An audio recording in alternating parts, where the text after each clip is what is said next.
Hey, what's up you guys? It is Ty, and welcome back to Adventures in Gay Clubbing. It's not really a show that I have on my channel, but it might as well be. And so today I am sharing what is definitely the weirdest coming out experience that I have ever had. So I'm at this club with my friends and we're drinking and we're out on the balcony area, and I get really friendly when I'm drunk. So I'm like talking to these people that I don't know while my friends are off to the side, sitting, smoking, chatting, whatever they're doing. And with these two, new acquaintances that I've made, I'm just chatting and having a good time when up walks one of their friends. And just to paint you a little picture, their friend is visibly very drunk, and you can tell that early on. And this is someone who, in many ways, looked like I did before I started testosterone. This was someone who presented very masculine, had short hair, clothes that were purchased from the men's section of like a PacSun probably. And so I wanted to ask their pronouns to make sure I was referring to them correctly. And I did it in a really casual way. I just kind of slipped it in while I was talking to them. Oh, by the way, what are your pronouns? And that that question, first of all, very much confused this person, but in a way that was also apparently offensive.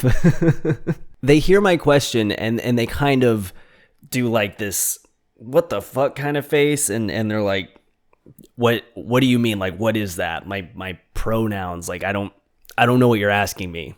And I was being nice. They were just really drunk. And I was like, oh, well, like, how should I refer to you? My pronouns are he, him.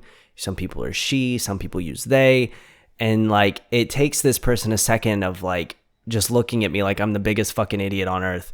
And they're like, I'm a chick. That's all I know is that I'm a chick. So, call me whatever, but I just know that I'm a girl. And I was like, okay.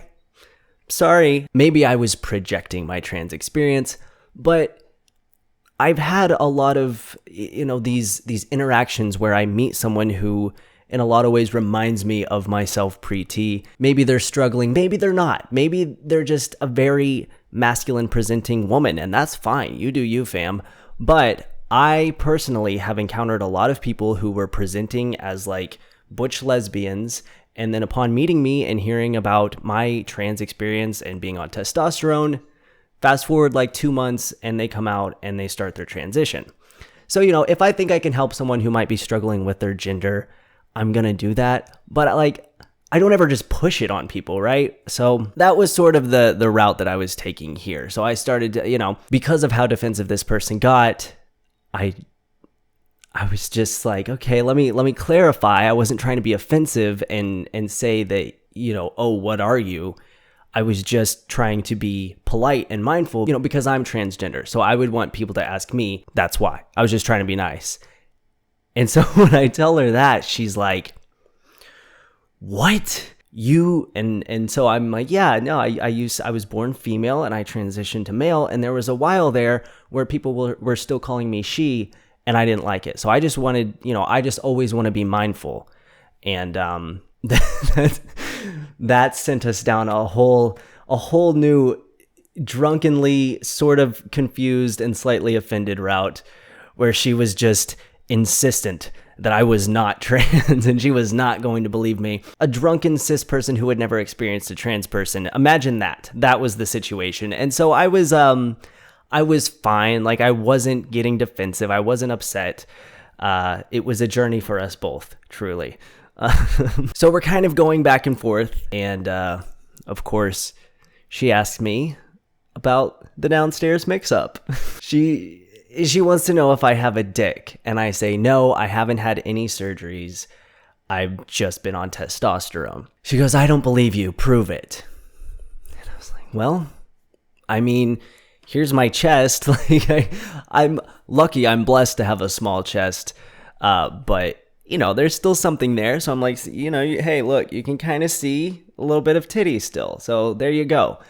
And she still doesn't believe me. She's arguing, and her friends are like a lot less drunk than she is, the ones that I was, originally talking to. And they're like, you can tell they're embarrassed by her, but I'm being nice. If I was offended at this point, I could have just walked away or told her to fuck off. But, I'm just trying to, I still kind of think that there's maybe a chance that this conversation could in some way help this person. Maybe, maybe not. Like I said, I could be projecting. So I continue to engage with her in this, and I'm like, I'll show you a picture from my Instagram. So I pull up one of my transformation pictures, like the side-by-sides of me pre-T, and then, you know, a more recent picture of me like flexing and shit.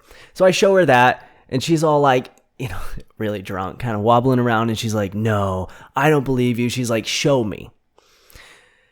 Meaning my junk. And I'm like, I'm not going to show you. I'm not going to just fucking drop trowel right here on the balcony of the gay club. It's winter. I'm not. No, thank you, but no. And she's like, well, just show me, like, just let me feel. And I was like, no, you can touch my chest, but no, you're not going to feel for a dick. I don't have one, I promise. Like, you can look. I don't pack, so there's nothing there. And she was just very adamant about not believing me. So I go back onto my phone and I'm like closing out my Instagram. And as I'm doing this and I'm distracted, she takes this as an opportunity to stumble forward onto me and put her hand down my pants. And like, she really got it down there. Like, she was looking for something. She was feeling around. And you know, in that moment, her friends and I both are like, whoa, no. And, you know, they pull her off, and I grab her hand and pull it out of my pants. And I don't know if she found what she was looking for, but my friends called me over. They're like, Ty, come, it's time to come back. And I was like, yeah, you're right. And then her friends were like, we're so sorry. Like, let's go. So they take her, and I go back to my friends, and they're like, what the fuck just happened? Do you want us to beat her up? And I was like, no, it's okay. It's just, you know, it's just my adventures in the gay club as they are.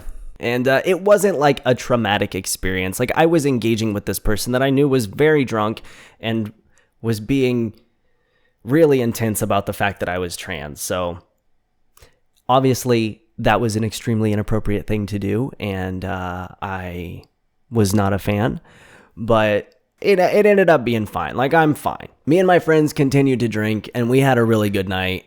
So, and who knows, maybe that conversation did end up helping this person one way or another. I mean, it showed them that trans people exist. And even if this wasn't someone who was struggling with their gender identity, maybe now, maybe something. Fuck, I don't know.